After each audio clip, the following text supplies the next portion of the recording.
Oh, hello, everybody. Welcome to EWN, Enlightened World Network's Meditation a Day with GP Walsh, Master Spiritual Teacher, myself, Lisa Berry, hosting here. And we do this the first Monday of the months.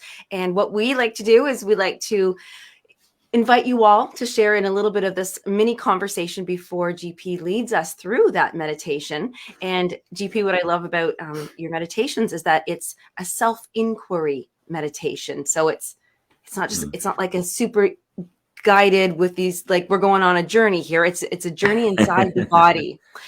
And that brings me to what I was really looking forward to asking GP about. And that is being comfortable with our inner body experience and understanding its language. And let me just share with you on that one, the language. GP likes us to get us to close our eyes and then look around. And it's so interesting because we're looking, but we're really hearing and understanding the language that our body is constantly chattering away, but we're not comfortable all the time with hearing it, listening to it, paying attention to it. So when I was saying being comfortable with our inner body experience, we want our bodies to experience on the outside, like, oh, let's eat this, let's visit there and see that. But when you're saying an inner body experience, how can we expand on that? What is that we're looking for? Why would we even want to have an inner body experience? Yeah, why in the world do we want to do that? Yeah. We wouldn't. I'm not going to do that anymore. I changed my mind. Yeah. Well, because everything we experience in the world comes through the body. I mean, the world is nothing but the series of sensations that we receive through the body. And emotions are sensations that really, the difference between a sensation and an emotion is that the emotion originates inside and the sensation originates outside. But they both have the same kind of physiological effect and the like. The physical sensations are simply direct, and the emotional ones are more indirect, right? They're more reactive to the sensations you have, or the thoughts that you have, which can recreate a different kind of world, and that's a whole other of the discussion. But the number one reason I do that is it has a natural quieting effect on the normal level of activity of the mind that we have, which is where all the stress and anxiety comes from. And so when your attention is in the body, just feeling the body, the body is forever in the present moment. It is never anywhere else but. It is completely reactive and responsive to the environment around it. So it's not thinking, it's not plotting, it's not planning, it's not remembering. It is pure presence. And so if we can get used to just feeling, and it's not easy because some of the feelings aren't very pleasant that we experience, but if we can get used to that, you'll notice that your mind gets quieter. Simply because it's not getting attention, because it feeds on attention. The more we get wrapped up in the stories in our minds, the more energy we give it, the more stories we get, and the more you get into your mind, the more your stress levels and anxiety levels rise, because you are becoming more and more, you're coming further and further away from your connection to this present moment, which is the body. So it's the perfect anchoring spot to start the inquiry, which can then has the capacity to go beyond the body. But in the first instance, there has to be just a new way of dealing with yourself. There's a secondary reason as well, and that is, like it or not, the body is an animal. It's that simple. You're not, but it is. You're a consciousness that is animating or inhabiting this body. And the body is the vehicle by which consciousness has any experience at all. Without the body, there is no experience. Right. It is simply absolute being and you exist, but you don't think, oh God, it's going to be a long time, nothing to do. Well, there's no time, so you don't have to worry about it. It's like deep sleep, basically, right? In deep sleep, there's no content, there's no experience, there's no time. God, why really? I slept for 4 hours. I mean, because nothing is there by which time is measured, because time is actually just a function of change. And so learning how to speak, how to interact and deal with your body is like learning how to interact or deal with a pet. And it works on that level. And pets don't have language. They don't speak words. They have some vocalizations, but they communicate. They have ways of communicating and making themselves crystal clear as to what it is they want or need. The same is true for new babies, right? Make it crystal clear what they want and what they need. But we learn the language of it. You learn the language of your pet. You don't want to do something that means this, right? But we completely deny our own bodies, get into our heads, and somehow we don't think that applies to us. Right? And again, I point out, consciousness is not an animal. It is transcendent of everything, but the body is, and the intermixing of the pure consciousness and the body is what makes a human being. Yes. Oh. And this is how we have all of our experiences. So to bring your attention there and explore that area, you're getting to know it the way you would get to know a dog. Yes. And you end up having the same kind of affection you would for a dog, because this is the vehicle, right? And it is going to go. You're not, but it is. And it's really how we learn to connect to the world around us, to the universe, to others. And it's absolutely essential if you want to be a healer of any kind. All the information about who you're working with is coming through your body on a subtler level than just what's on the surfaces. That's why you can do things like distance healing, because you don't need physical contact if you've become sensitive to the body, because the body's already connected to everything. Right? Well, now I'm just going to laugh because I have to share with you guys, and we are going to have GP go into a little meditation there, but all I told him before the show was that I'm going to ask him a question that I've never asked, and it's going to be perfect for these lovely EWN folks here. And you already touched on both things. I can't believe it. You had and this is exactly it. It's about being in tune with this. And it literally was about Reiki, or can we tune into other people's language of their body? And you already talked. I can't believe you did that. He always does. Sorry, stole your thunder. No, I just screwed your going. But we can do a little bit more on that, because that's the reason it works, right? Is because all bodies are connected. It is one energy flow. The difference between your body and my body is purely imaginary. There are different instances or manifestations of exactly the same thing, which is just the singular field of consciousness, in which everything isn't merely connected, it's one. But you're not going to be effective at doing that kind of thing until you have connected to yourself. Once you've connected to you, once you've connected to your body, and it's harmonized, you're used to it, you know how it speaks, you know what it does, it'll be really easy to recognize the vibrational energy of others. That was perfect. I love that, because you're right. It's once we understand our motherboard, then and then yes. I know what's going on. And it's just a matter of tweaking. Like, oh, well, when GP has, if I can sense from you this, because it means that to you, that feeling might not mean that to me in my body, but it would mean that Correct. to you in yours. But because the languaging is so bigger than words, we can still get it's still tune right into the experience and its meaning. Yes, exactly. Yeah. Okay. And of course you have to do that, because things mean different things to everybody. There's similarities, but there's also differences, right? And everybody No two people look at the same thing in the same way. Absolutely. Well, with that, I would love for you to help us to, first of all, be able to. I love that you can see, of course, I wrote down body is allowing in the present moment. You brought that up already. So that was good. If you could help us do gentle, I have this way, a direct experience of ourselves in gentle questioning. And how do we, can you take us through then for the next little bit here? Sure.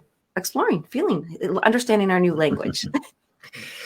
Sure. I think I can do that. All right. Okay. Thank you, everybody. Please enjoy. We'll come right back after this. All righty. Well, this is where Lisa decides to just be student. And I get the whole screen. You can see my candles and things behind me. So close your eyes, which is always a good place to start. Take a couple of deep breaths. Closing your eyes isn't always necessary. You can eventually get to the point where you can do this kind of inner sensing even while you're driving a car, even while you're actually in the midst of intellectual work or even a meeting. Because it's simply a presence you get used to. You can start by just noticing your breath. Every breath is a life in and of itself. The breath is born as it comes in, and it is expiring as it goes out. This constant sustaining. It is the Vishnu energy.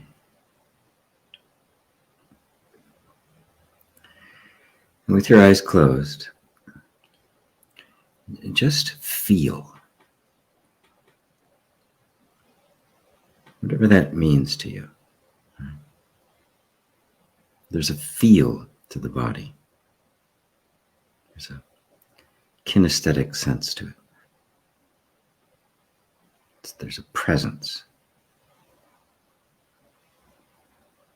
And notice that it's not static. It's moving. Sensations are constantly flowing, constantly refreshing, like the screen on a computer.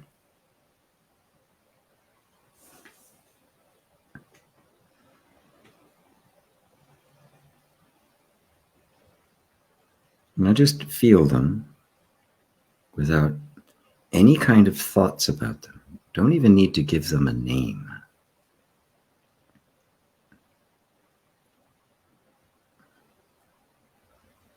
And if your mind jumps in and wants to start labeling things or judging things, you say, thank you, I don't need you right now. Do your best to keep attention coming back to simply the feeling, that kinesthetic sense of the body.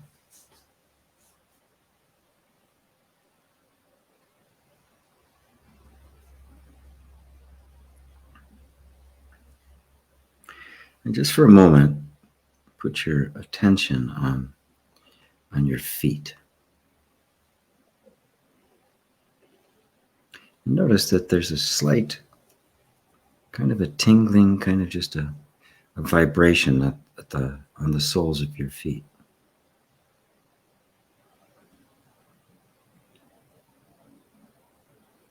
Like a hum.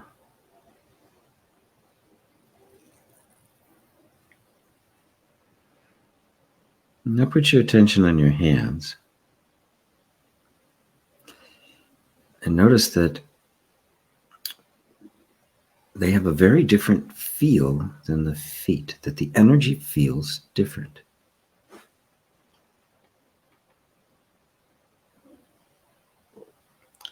There's also a kind of vibration or tingling. You may notice it up the fingers, on the tips of the fingers, on the base of the hand, and maybe not as much right in the center of the palm.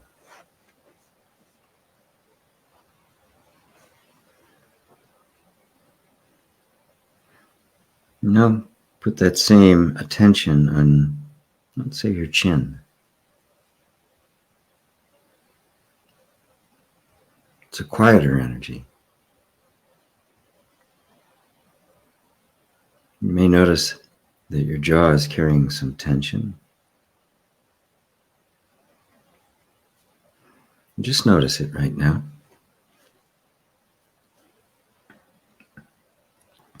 But notice that the chin and the jaw has a very different feel to it, but quite recognizable.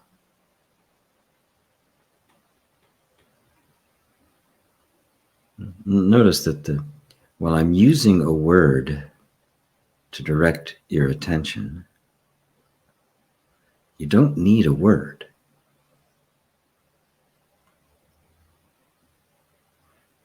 Animals are very aware of their bodies, more so than us, and they have no language for it. So are children.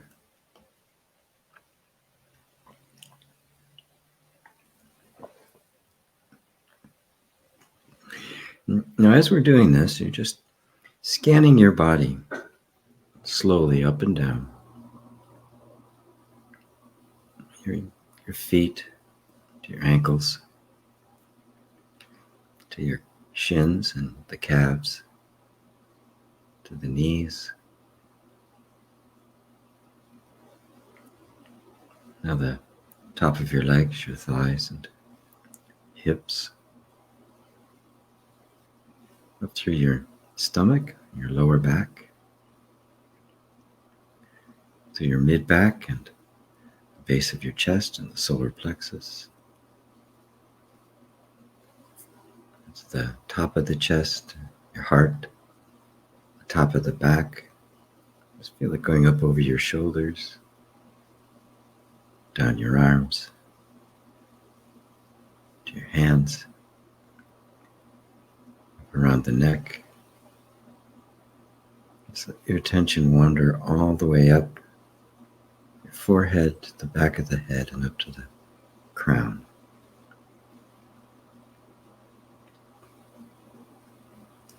And you can do this on your own more slowly and just feel it. Just know what it feels like. And notice as we're doing this that your mind has gotten quiet. Maybe not perfectly quiet, but there's a calming effect. This calm is the natural state of your body when it is not being influenced by our concepts and ideas and our emphasis on thinking. This is the natural state of the animal nature, the instinctual nature of your body.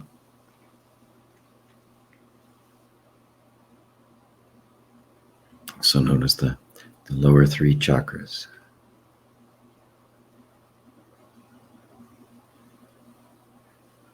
And now, just for fun, notice that there was something that was directing the attention. It was directing the scan. When I said to put your attention on your feet, something inside of you just made the attention go there. It's noticing that the body's calmer.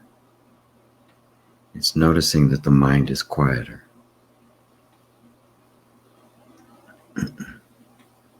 That is the consciousness that animates the body. That's you. That's the you that was there before this body formed. has been experiencing all that has been experienced by this body, and will watch this body fall away at some point and remain just like this. You can't see it. You can't touch it. It doesn't exist in the same dimensions that the body and the world and experience does. It exists in the timeless, spaceless, dimensionless place.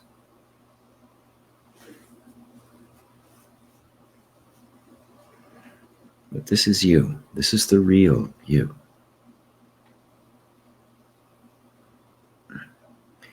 And notice that it can't be seen.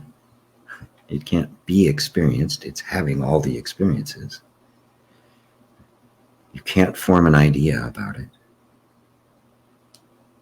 Even your name isn't relevant here. And just notice that. Don't try to do anything with it. Just notice that this is simply the way things are. And notice the authority that it has over every function of the body-mind when you know how to exercise that authority. And you work with the functioning of the system rather than trying to force it to be something other than what it is.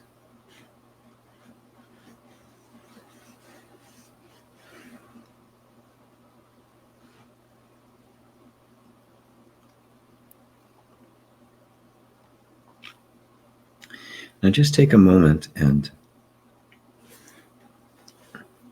be that presence. Let's call it just the presence of yourself. You without anything additional added. You that transcends all births.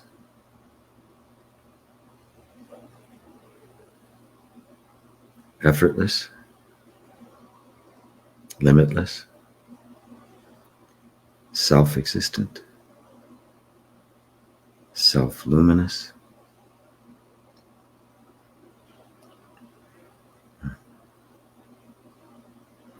And also notice that it's loving, it's tender,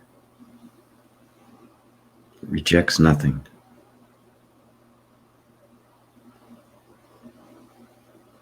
It's afraid of nothing.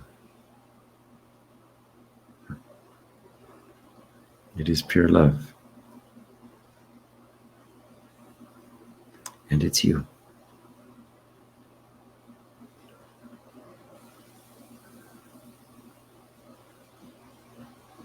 And just abide as that for a moment.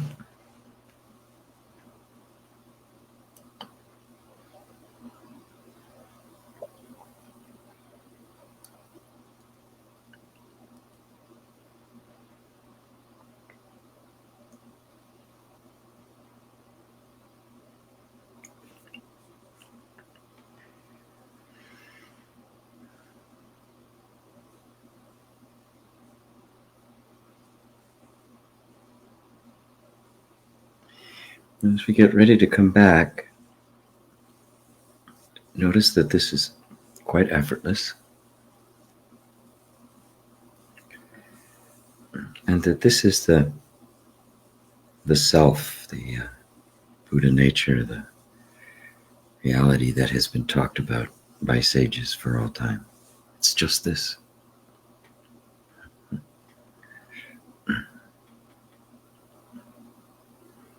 So take another deep breath and move your body a bit.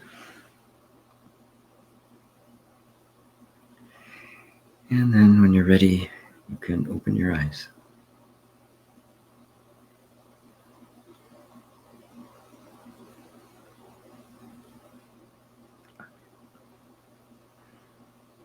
I was like, it's calm, Lisa. Oh, I felt like I was just, somebody opened the door and said, hey, meet all these awesome people that are perfect and your best friend. We were going through all the different body parts. I liked every one of them.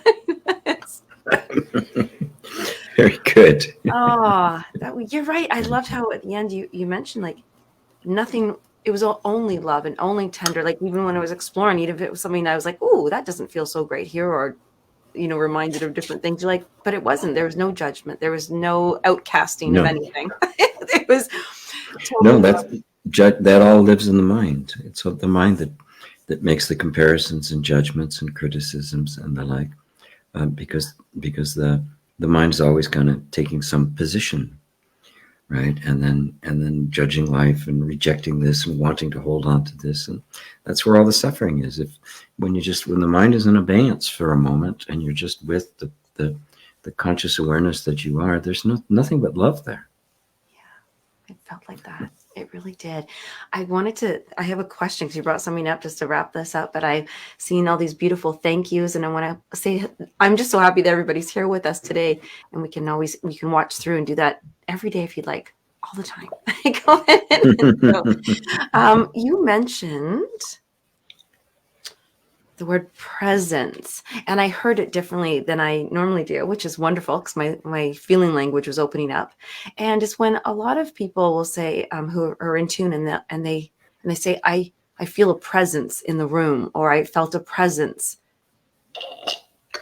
show up, or something. Like, is it that we are tuning into the presence of others, or something that's already there, or is it that's maybe some presence really does flow in? They do flow in and flow out, or is it just a matter of tuning in?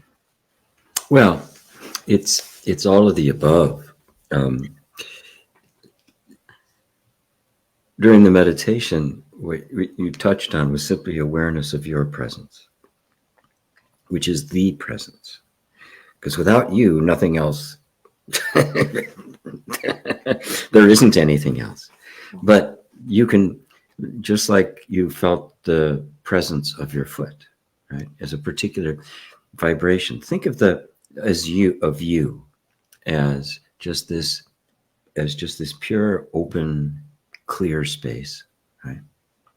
But within it are all sorts of things that are vibrating and moving, right? Like the ocean, right?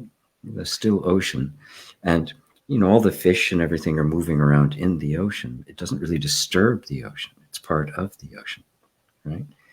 And so the consciousness in its dynamic aspect is this vibration that we call life and the universe and the world. It is the substance out of which it is made, just like it was over billions of years, but it just started out of this primordial soup, and then things came together, and not all of a sudden we think of the critters as in the ocean, but they are the ocean. Right? They literally were made of ocean, right? And then they crawled up on the land, and now the ocean is walking around, walking around, right? So, but in our minds, because we can't grasp that, we see things as being separated. And so when you feel your foot, it's a vibration that's happening within this beautiful, clear landscape of the consciousness, which is itself beyond all of that. But you can also then feel the vibrations of others, which is the same. Your particular individuality, right, which you are feeling as consciousness. You feel the vibration that is Lisa. I feel the vibration that is Lisa, from a different perspective. But they're both. It's all simply the vibration of form within the formless and timeless consciousness. It is consciousness vibrating itself. And so everything is that. So you're going to experience what we would call others just the way you experience your foot. And there's no difference. There is no difference. Right. And you regard others with the same degree of love. Very beautiful. I love that. I am going to have the funny little pictures in my mind now when I'm feeling everybody. I'm like, oh, there's another foot. There's another foot. Yeah. Oh, I say this every time, but honestly, guys, I feel like every time we do something for EWN on a meditation a day, they're always my favorite. I'm like, oh, I love that one. That's my favorite. And so I have another experience of this, just pure enjoyment when we do these GPI. So encourage everybody to just continue. You can't go wrong. I love that. You're right. It's effortless. You can't fail this. This is, you can't screw this up. You can't screw this up. And, we've been trying for thousands of years to do it. We haven't done it yet, so we're not going to do it. Yeah. Yes. You can't stop being what you are. Right. Yes. I love I really did feel that presence, the godness that we all are. I think that came up for me. That was really beautiful. Yes. So that is the I'd like God to make self.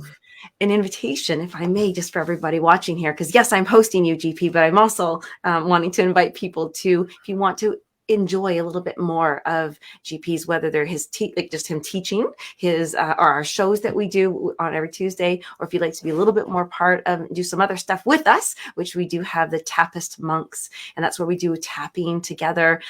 First of all, I'm going to invite you, just please visit the website, which is gpwalsh.com. And another fun thing, because I see a lot of you here are on YouTube as well, please be sure to subscribe to the channel, gpwalsh.com. We're building up, getting close to the 10,000 mark for our beautiful. I think I checked today. I think we're like 18 shy of 10,000 subscribers. So we're looking for 18 of you. Come on, invite people, let them share the link, get them to join us. And you can absolutely always catch us here the first Monday of every month on EWN. But just really excited to be doing these things. And I wanted to share what Ava is saying, just meditating myself without guidance. Sometimes I can't really stay in that. It was happening to me today. That is also to Ralph. Oh, did Ralph say something? Same. Oh, something's happened here. What did I miss? I saw a bunch of thank yous. Thank you for your help. Good to see you. Namaste. There's me, 23, and Ralph. But wait, I'm missing something that Ralph said. It's just a practice. Staying there, because you can't be anywhere else, right? So it's not like you have to stay there. It's not like you're going anywhere. What's going is your attention, right? And we mistake our attention for ourselves. But who is attention reporting to? Attention doesn't report to itself. It always reports to you. So whatever you're experiencing, whatever it is, even as, oh God, I'm all over the place, I can't stay there. To whom is that appearing? Just ask yourself, to whom is that appearing? Who is seeing that I can't stay here? Well, I am. Okay, well then, who are you that is aware of that? Because that is the place of abidance. And that helps break the habit of getting drawn into the attention, because with the attention comes the mind and the story and the cascade and all of that. And so we're learning how to really direct our attention. This is what Buddha meant by right meditation, right concentration, and just right living, right? We're learning how to actually have mastery over where our attention goes. And it's extremely difficult in this day and age because, look, our attention, everybody is vying for our attention. Everybody wants the attention to pump their message into you, right? They're not doing it for your benefit. Yeah. Oh, I'm glad you brought that up, Ava. Thank you. And Val. Yeah, it's really important because people get discouraged. I can't do it. I need the guidance. Well, that's why I do this. So you have the guidance. But, the mission here is not to be perpetually guided, right? The training wheels have to come off. It's simply a matter of practice. Yes. And earnestness. Sometimes you have to just sit there, for a period of time, struggling with the attention, right? But if you don't give up, eventually it learns, okay, she's the boss. She's the boss. I'm going to have to listen, right? And the other key is attention can't bring you anywhere where you don't have any interest. That's where it draws its power. If I don't have an interest in what it's putting attention on, I don't pay any attention whatsoever. I ignore it. Right? If it's a dumb show on TV, I don't watch it. Right? Right? Something has to get my attention. So notice that, and it becomes a very deep exploration as to what do I think I'm going to get out of this? It opens up a whole world for self-inquiry. Yeah. I'll give you a little hint, everybody. This is a sneak preview here. I just got what we're going to do our show on Tuesday, and it's going to involve attention. So we're talking about that one. And so, yeah, let's say goodbye to our lovely friends now, Yes. but invite you back for tomorrow on Om School Live. And we'll be here. If you go to the YouTube channel and subscribe, you'll catch us there too. But thank you so much, GP. Thank you, everybody here. Thank you, EWN. And we'll see you guys here next month. Bye, everyone.